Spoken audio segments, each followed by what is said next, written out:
Assalamualaikum warahmatullahi wabarakatuh. Salam sehat, salam semangat untuk kita semua. Di sesi kali ini kita akan membahas, mengenai penentuan dan peramalan kurs valuta. Nah, di kesempatan kali ini silakan Anda semua, mengunduh materinya dan kita akan bahas sebanyak, mmm, 27 slide termasuk dengan, cover-nya. Baik, silakan dibuka, semoga sempat membuka ya. Oke, jadi penentuan dan peramalan nilai tukar ini berkenaan dengan, eee, ketentuan yang ada pada kelanjutan dari sesi 11, 10 gitu ya, sesi 11 ini, apa saja yang akan kita bahas, ini adalah, teori-teori nilai tukar yang akan kita bahas. 4 ya, purchasing power parity, teori interest rate, parity, balance of payment approach, dan asset market approach. Jadi purchasing power parity, interest rate parity, balance payment approach, dan asset market approach. Baik, teori purchasing power parity. Apa sih yang dimaksud dengan, purchasing power parity? Ada 2 komponen. Yang pertama adalah absolute purchasing power parity, mengenai hukum satu harga, the law of one price gitu ya, yaitu barang yang sejenis harusnya memiliki harga sama antar negara. Absolute purchasing power parity berarti keseimbangan nilai tukar antar 2 negara, merupakan rasio yang, didasarkan dari tingkat harga di semua negara atau di kedua negara yang melakukan transaksi. Kemudian rumusnya adalah, purchasing power parity E dalam simbolnya kemudian harga dibagi P bintang, gitu ya. Relatif purchasing power parity, jadi dalam teori purchasing parity ada absolut dan relatif. Apa yang dimaksud, relatif? Perubahan nilai tukar adalah proporsi terhadap perubahan harga relatif. Jadi tergantung pada proporsi harga relatif di 2 negara pada periode tertentu. Jadi kapan periodenya, rumusnya adalah harga yang terbaru dibandingkan harga sebelumnya dibagi harga terbaru di negara lain bagi lagi harga awal dikali, mmm, relatifnya yang dasar gitu ya, kemudian nilainya adalah pi dikurangi pi bintang. Jadi rumus di atas dapat diprediksi perubahan nilai tukar jika, inflasi dapat diketahui, perubahan harga ya, dapat diketahui. Oke, kemudian teori yang kedua adalah teori interest rate parity. Kondisi keseimbangan ketika selisih suku bunga antara dua valuta diimbangi oleh selisih kurs forward dan kurs spot. Ingat ya, spot itu berarti yang realize yang terjadi sekarang, forward berarti tertunda yang akan, ditunggak gitu. Kemudian di sini ada, pemisalan atau formulasi di F adalah home country, di mana 1 plus R gitu tingkat bunga, kemudian foreign country, negara luar adalah 1/E, R bintang, di mana persamaannya adalah seperti 1 plus R di, country domestik sama dengan F dibagi E dalam kurung 1 ditambah R bintang, gitu ya. Jadi ini adalah teori interest rate parity, jadi concern-nya adalah pada, tingkat suku bunga. Oke.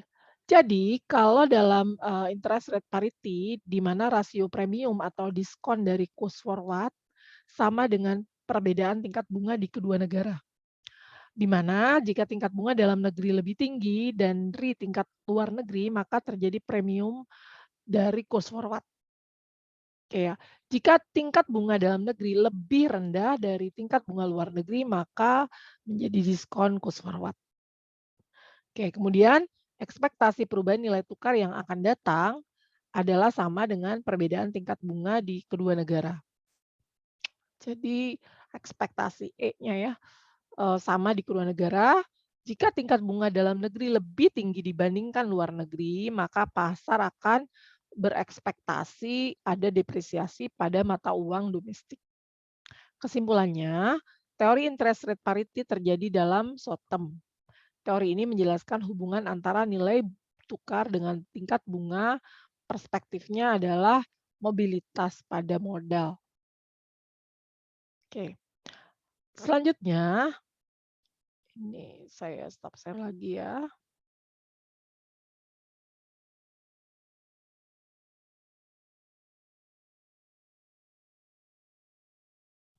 Kita sudah bahas tentang teori purchasing power parity, interest rate parity, sekarang adalah balance of payment approach. Dan, mmm, konteks, balance of payment approach, neraca berjalan dengan neraca modal current account dan capital account sama dengan nol.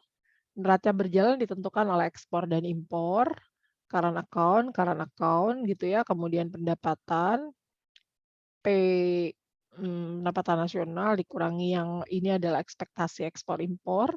Neraca modal ditentukan oleh tingkat bunga luar negeri atau R, interest rate, tingkat bunga luar negeri R bintang, dalam negeri ya, luar negeri dan ekspektasi nilai tukar. Jadi ada R bintang, nilai tingkat bunga dalam negeri, tingkat bunga domestik, tingkat bunga luar negeri. Faktor-faktor yang mempengaruhi balance of payment approach adalah ditentukan dalam persamaan ini, di mana keseimbangannya diperoleh melalui balance payment approach, pendapatan nasional, kemudian neraca perdagangan ekspor impor, kemudian tingkat bunga. Oke, ini adalah keseimbangannya dalam formulasi fungsi didapat kenaikan pada Y gitu, A rise in Y. Menyebabkan impor bertambah, pendapatan ya, meningkatkan permintaan valuta asing ketika impor naik, kan membayar mata uang asing dengan mata uang dalam negeri gitu ya, permintaan terhadap mata uang tinggi, akhirnya memperburuk balance of payment kalau permintaan terhadap mata uang asing tinggi, gitu. Mendorong terdepresiasinya mata uang domestik. Ya karena semakin banyak, barang impor berarti kita mengeluarkan, mmm devisa atau mata uang asing yang kita miliki.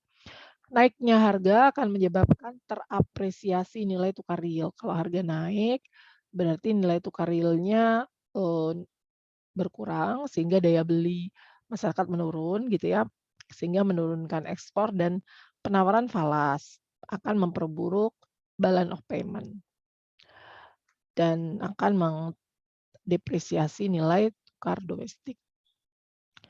Kemudian ini saya suka turunin ya. Take down dulu karena macet. Oke,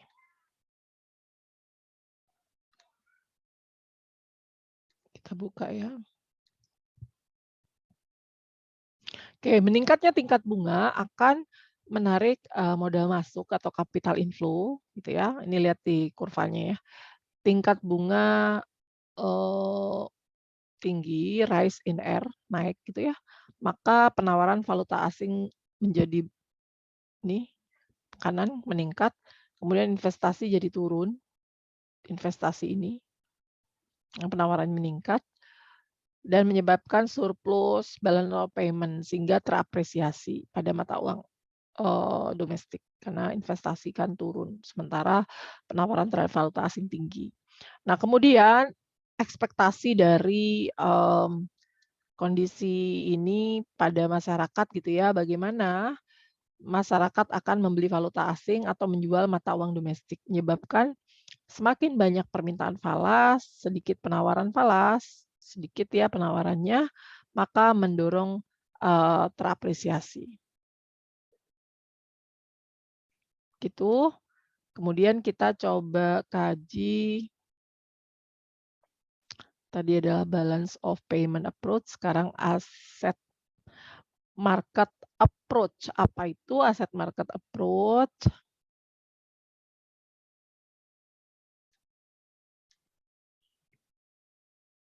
Oke, ini adalah fungsi permintaan uang dalam negeri, loan money sama dengan loan price plus loan pendapatan dikurangi beta interest rate atau beta tingkat bunga.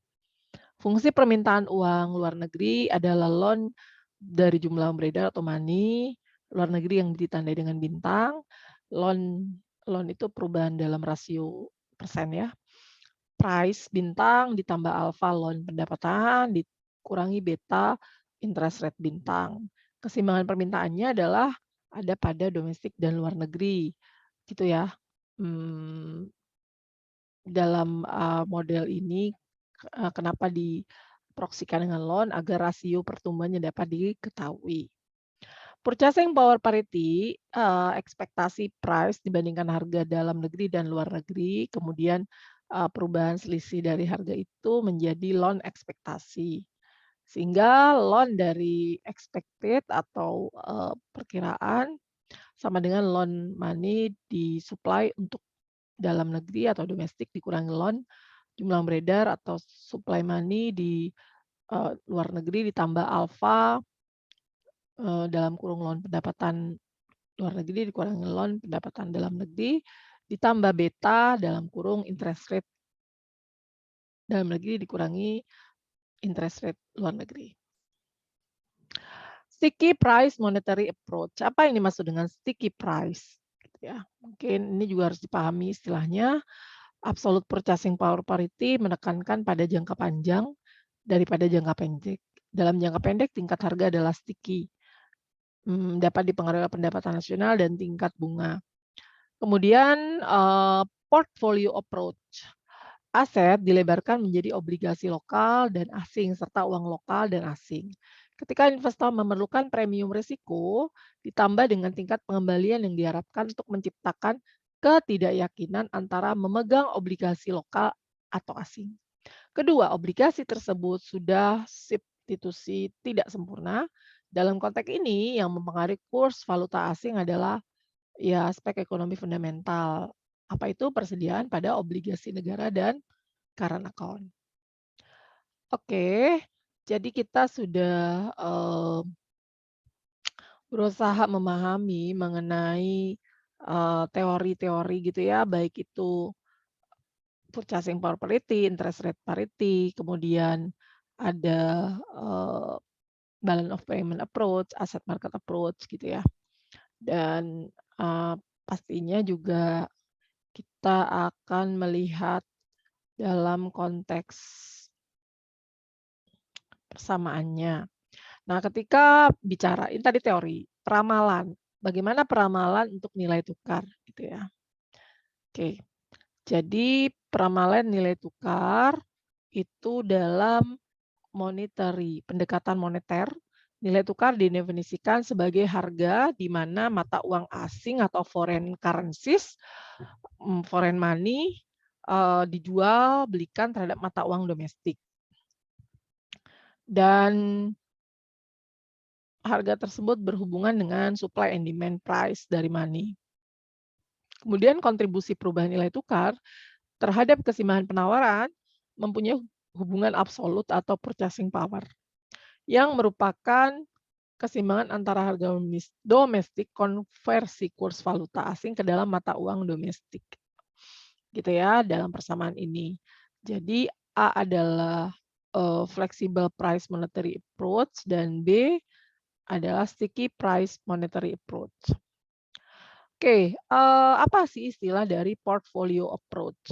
Jadi, pendekatan portfolio approach, aset dilebarkan menjadi obligasi lokal serta asing, lokal dan asing gitu ya. Ini sudah dibahas tadi, ditambah dengan kemungkinan menambah premium resiko. Oke, selanjutnya keseimbangan nilai tukar di negara berkembang. Jadi nilai tukar negara berkembang itu kan volatile, rentan gitu, naik, turun. Jika nilai mata uang menguat, maka nilai ekspor produk dari negara tersebut menjadi lebih tinggi. Sebaliknya, jika nilai mata uang tersebut terapresiasi atas mata uang asing, kalau itu akan menjadi lebih kuat ya. Sedangkan jika terdepresiasi ya sebaliknya efeknya. Ada beberapa faktor yang menyebabkan fluktuasi nilai mata uang.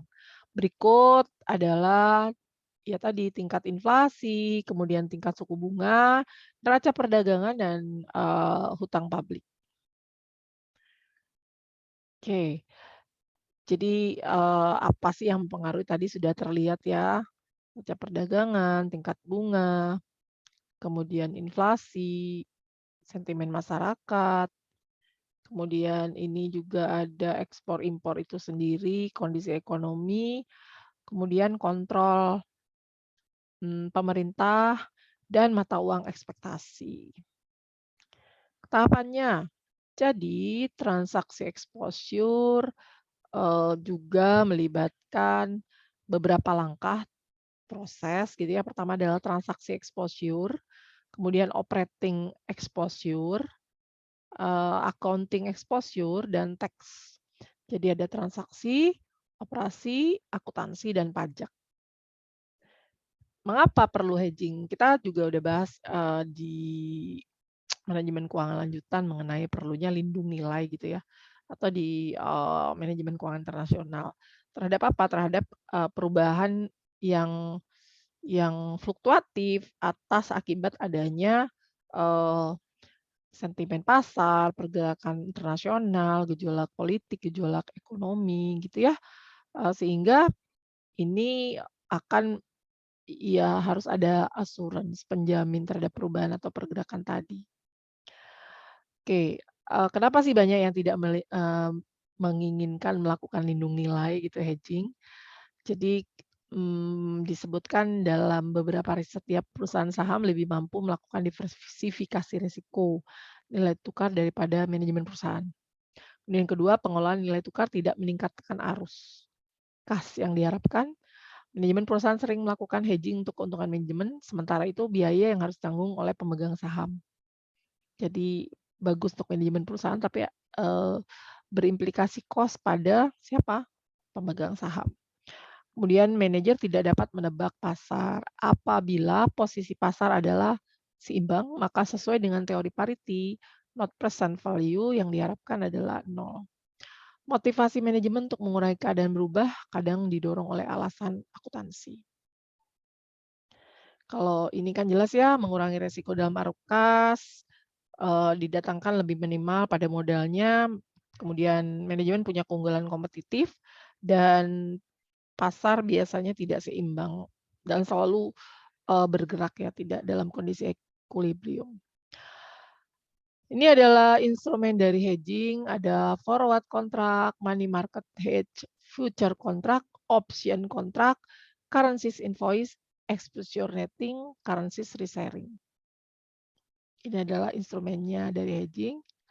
Kemudian transaksi exposure, quotation exposure, backlog exposure, dan billing exposure. Jadi,